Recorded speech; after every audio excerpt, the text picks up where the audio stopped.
Okay, so what we're going to do now is we're going to take a look at Mike Lahoud and Nico Cantor's best 11 from the group stage. So to kick us off, we've got Nico, and we're going to just go back to front. Yeah, Al Hilal has Yassine Bono in net. For me, the best goalkeeper of the group stage because he was essential in having the biggest team in Saudi Arabia progress into the next round. He stopped the penalty kick against Real Madrid, was man of the match in their second game against Salzburg. Didn't have too much to do yesterday against Pachuca, but he's my number one goalkeeper. Then if we can go to the back line, I chose a three-man back line. I chose Barbosa from Botafogo. He's been critical, sensational, really. What a defender that Botafogo has. Bastoni, I probably would have had Bastoni on the left-hand side, right? Swap those center backs. And then Gray, Auckland City's center back that scored the header against Boca Juniors in one of the more heroic moments of the group stage. I understand Auckland is out and blah, blah, blah, what have you, but I think it's a story that in world football we all fell in love with. It came at the behest of the team that I support, but I'm going to put my emotions aside. That was epic. He scored against Boca. So hats off to you. He's got a story to tell. That's my only symbolic insertion into my 11. The rest are all founded on performances. All right, let's head into the midfield. I struggled to choose three, so I ended up having four guys in this midfield. Let's go from left to right. Vitinha, coming off of a grueling season, winning the Champions League, going straight to the UEFA Nations League Final Four, putting on a performance there, and then with PSG, yes, they lost to Botafogo, but he has been critical, has been playing a lot for PSG, and really instrumental in their success all around. They're through to the next stage in large parts because of Vitinha. Enzo Fernandez, same for Chelsea, with the 2 assists in that one game. He's been really running the show, and we've seen, especially in a rotated side, he's still a constant. Jorginho for Flamingo, he pulls the strings. He's been so good, helping provide that upset, and Gregory has been awesome for Botafogo, the former Inter Miami man. The way that he puts out fires, that he covers so much ground in the midfield, I love it. Honestly, he got a yellow card in the 95th minute in their last game, which keeps him out of the next game for Botafogo, which is a massive miss. And that boneheaded move probably should have had me take him out of the 11. But if I'm looking at performances alone, save for the last minute of the group stage, he 100% has to be on this list. Three guys.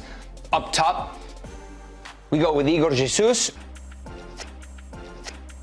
He scored the goal against PSG, the one that provided Botafogo with all this hope, the Copa Libertadores champion, beating the reigning Champions League champion Gonzalo Garcia for Real Madrid. When Mbappe has been injured or sick, whatever it is, he has shown up and in style.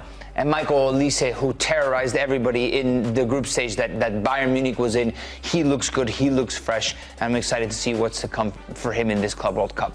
All right, I dig it. We're going to save Tony's opinions for the end, because Mike, you're going to take us through yours. What formation did you go with? I went 3-5-2, so I love the back three, and I'm going to go Wake minds think alike, Nico. For everything you said, and I'm going to add, in that Pachuca game, he did come up with 2 big saves on Telemann Rondon when it was 1-0.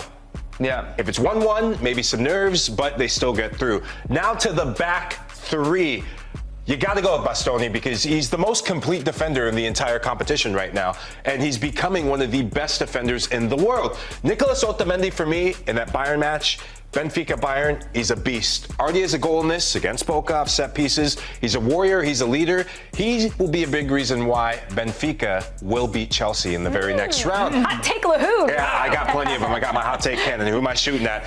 Hakimi. I can't leave Hakimi. Dreamy Hakimi. I can't leave him out of any team. He's the best fullback in this competition. And when he scores goals, you're in. Now to the midfield. This is where I got a little bit creative because, as we see in the midfield, I'm just going to get ahead of it. Back to the future. Jorginho's in my midfield. Jorginho makes the move, the assist, but he's that metronome factor for Flamingo and gets their attack going. That's not Jude Bellingham. It's Joe Bellingham, man.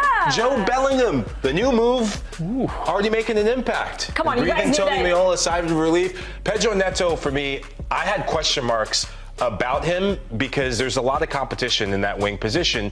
And with Jamie Gittins inching closer to move to Chelsea, Pedro Neto is a certified starter moving forward with his goals. Fede Valverde looks reborn. Fede Valverde looks like the midfield general he is for Real Madrid. And in the 3-5-2 I saw last night, he has to be in the team. And Jeremy Doku, end product Jeremy Doku, getting goals, looking like he has an idea of what to do in the final third. And the big reason why Pep Guardiola and Manchester City look sharp.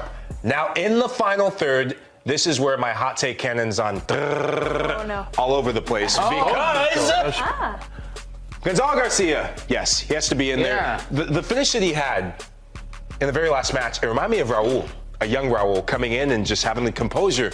But the FIFA Club World Cup for Inter, it's not about Lauti, it's about Pio Esposito. The big reason, we were saying that Pio Esposito, he's going to go out on loan.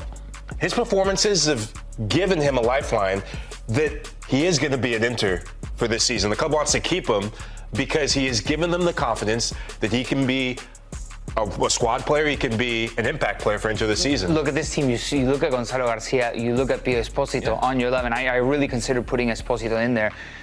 It's almost disheartening that there's a strong possibility that they might not be part of the squad's August forward.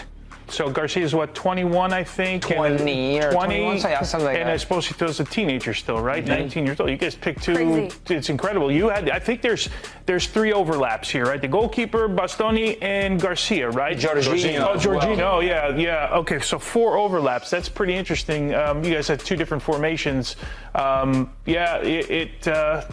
of course, that's the Otamendi, I think has been outstanding. I think he's been outstanding since he's gone to Benfica. Yeah, really interesting.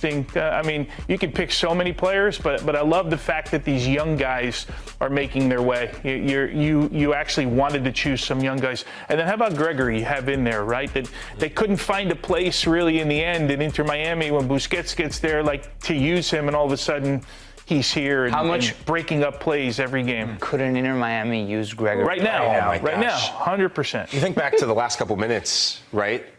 They get that win. Yeah, they against get that win against Palmeiras. They definitely get that win if he's in there.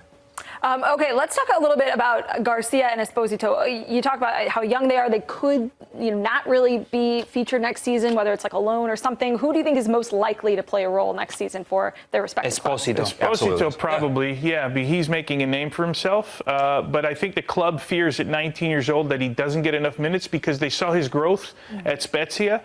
He would have been at Spezia. We talked about it right during the week had they gotten promoted on the last day of the season, but they didn't. So a couple players are going to leave to play in Serie A.